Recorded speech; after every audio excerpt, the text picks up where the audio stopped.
You know the 1945 Hiroshima nuclear bombing. You know Nagasaki nuclear bombing.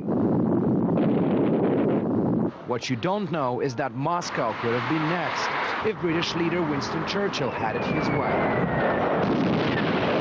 He had a conversation with a senator named Stiles Bridges from New Hampshire in the United States.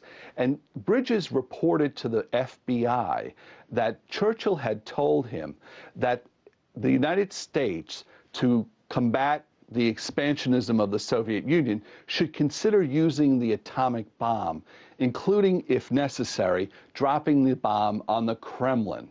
Thomas recently uncovered a document suggesting this type of thinking from Churchill, and amazingly, it was almost in plain sight. Thomas, how did you manage to uncover the document related to Winston Churchill on the FBI website? In doing the research for my book, I tried to make sure that I looked at every possible document about Winston Churchill.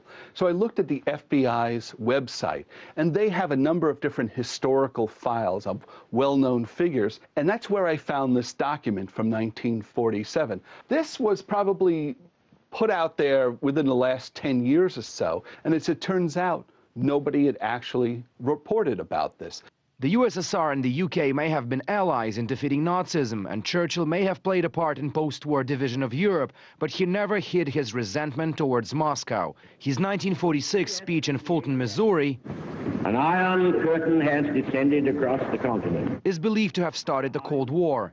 Privately, though, he went even further. In a book, his private physician, Lord Moran, recalled this conversation with Churchill.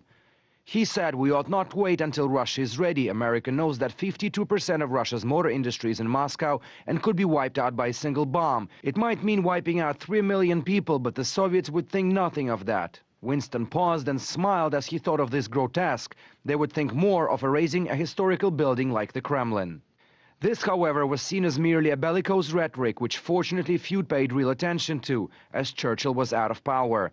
When he was reinstated as UK's Prime Minister, he had to choose words more carefully.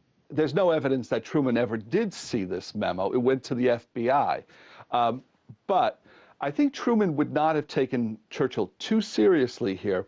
Churchill was not in power, so he really didn't have the influence at that point. When he got into power later on, Winston Churchill realized that the Soviet Union had developed its own nuclear weapons program.